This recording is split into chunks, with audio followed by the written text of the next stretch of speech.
Hey guys, Bob031 here, and today, like I said in my last video, I'm going to show you how I weather my cars. So, sit back, relax, and enjoy the show. Before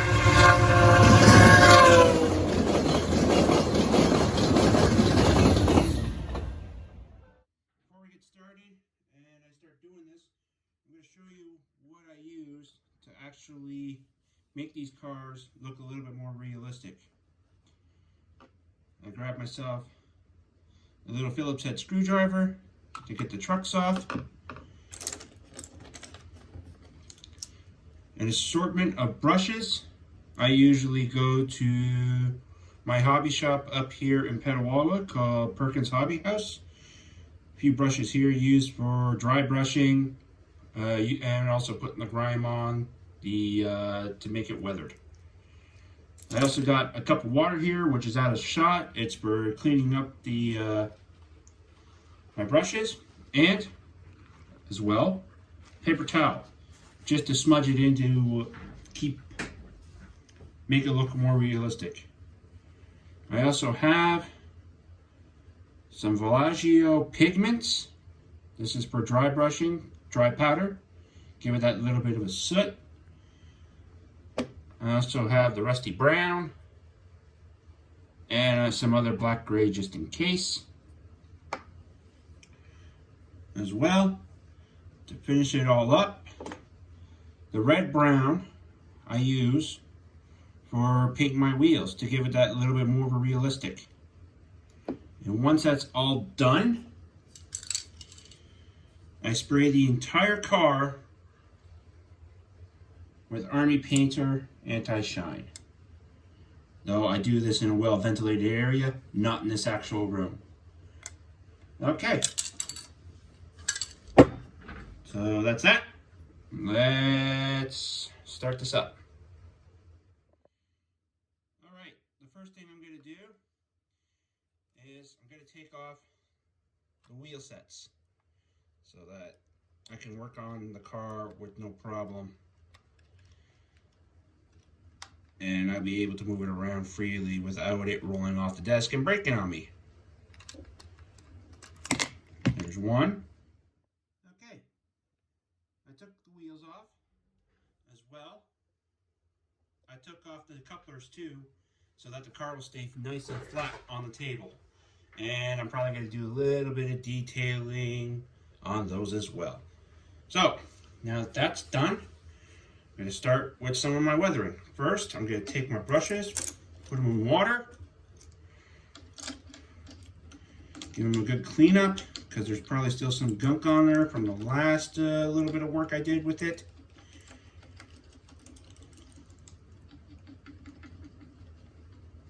Okay, once that's done, clean your brush as much as possible before you stick it into the paint. I'm going to be adding some rust first, because this is a before FRA painted car. Some of these 5150s are already starting getting rust.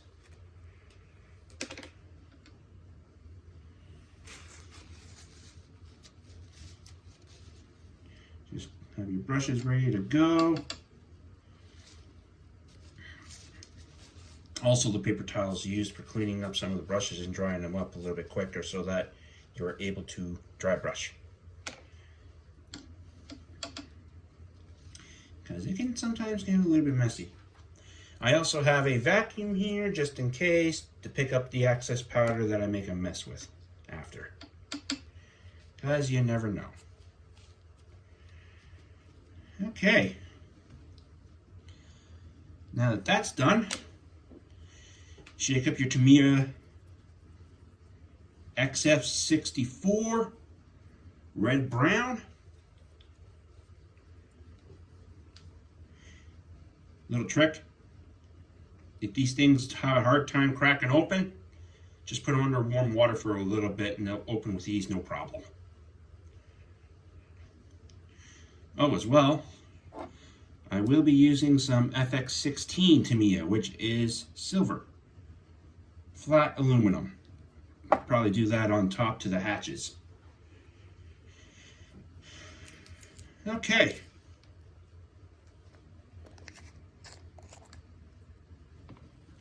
So, keep the cap like that. I'm gonna grab my small brush that I have, and I'm just going to pick up a little bit, wipe it off, and then I'm going to start giving it a little bit of rust.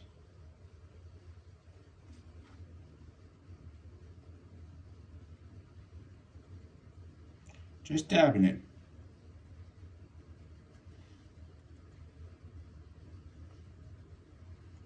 I'm only putting the rust on top because that's where the car gets surface rust. I'm going to go back to my brush here, and that's where I'm going to continue doing both sides. Just going across the top, maybe do a couple of streaks.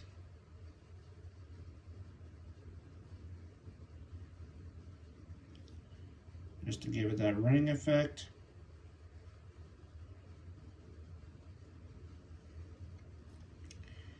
And I'm going to do that all the way around the car. So see you in a bit. Okay. So, got the rust on both sides.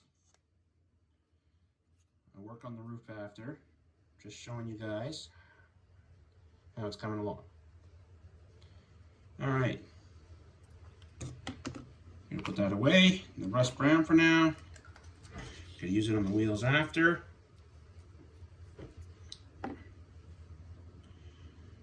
Okay. Now, here's the messy part. I'm gonna take of the Villaggio pigment. I'm gonna wet a brush, and then we're gonna place it all over this car, like so. This is where you're gonna wanna have your paper towel.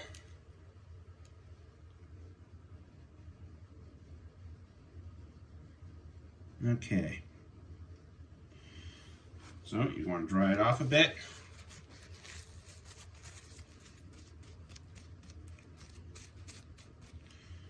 And that's done. I just take a little bit in here and just start brushing it on.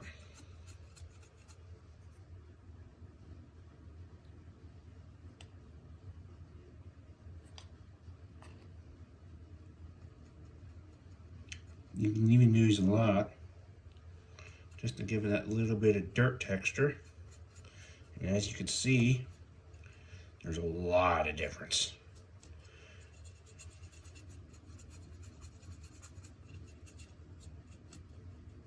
Like I said, it gets messy.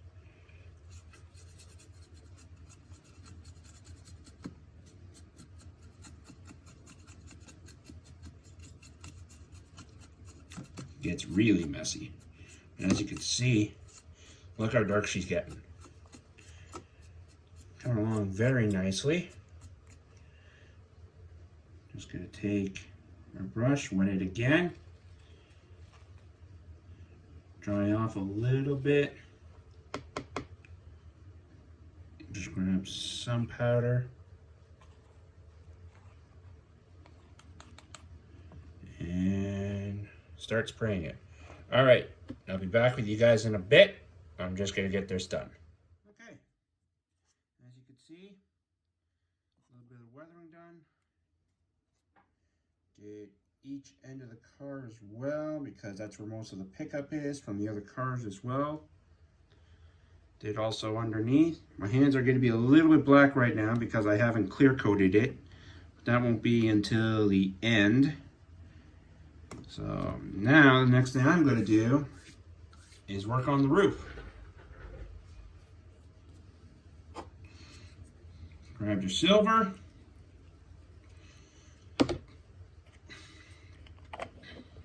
Put that out of the way for now. God, this opened pretty good. Alright. And I'm just going to use this style of brush here.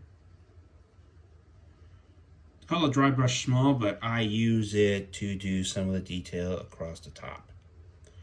So, grab a little bit of, I'm going to have to shake this up a little bit more. Hang on.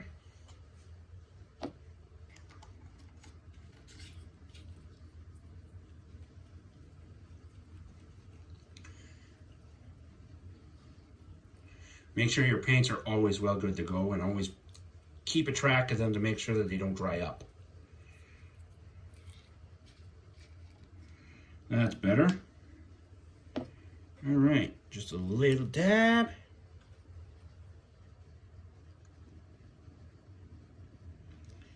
And move across the top. I also got some gritty yellow, dry powder, which I will probably put on top of this just to try and give it that grain residue across the catwalks. I'm also going to put a little bit of red brown on top of the hatches too, just to give it that little bit of extra. It's seen some use. So that's how that looks. Be back in a bit, and we'll continue on from there. All right, I added some rust to the doors. They're also a little bit silver due to the fact they're steel. Also on top, with the yellow grit that I have, I filled in, giving it that little bit of stain to look like that grain has been put into the car. As well on top at each rib, if you guys look closely, I did each rung with a little bit of surface rust effect going on there. Just surface rust, not deep penetrating rust or anything like that. That's what I got done so far. Now, the next one's going to be a doozy, because time to use the big stuff. This stuff. All right. So, you guys wait out. I'll be right back. I'm going to go now matte varnish all sides of this, the roof and the bottom of this car. All right, I just came back from painting this bad boy, and as you can see, put my hand on it. Oh, that's from earlier residue, but as you can see, I'm just rubbing, and yeah, nothing on my thumb. All right, now that that's done, gonna move on to the wheel sets. This is just a very quick and simple job. So all you gotta do is just put the brush on the wheel and spin the wheel around as the brush is staying put. So just watch. Oops, sorry about that. It's a little bit hard. So I'm going to grab this brush again, put a little bit of paint on, and I'm just going to sit it in there and start spinning.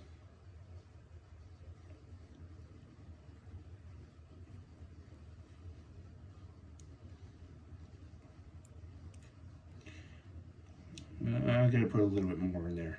I sort of screwed up.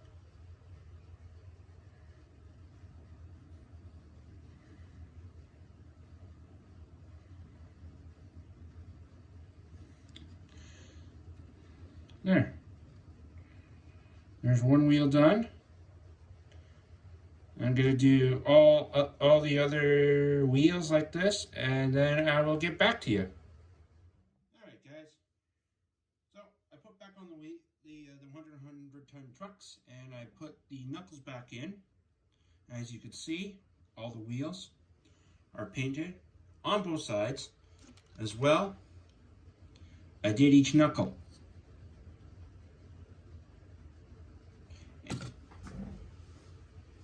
And from this, nothing has happened. Like, there's no hindrance after all this. So yeah, there we go.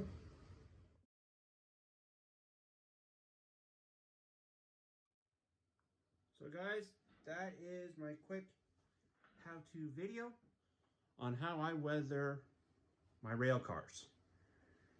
Some of you guys I know, especially a few buddies of mine, they want me to do some buildings, and maybe we'll do that in the future. But this is a quick technique on how I weather using paints, pigments, and all that. A little bit of a step-by-step to do the job. So, thanks for watching, guys. And as always, make sure the signal's green and keep moving down the line.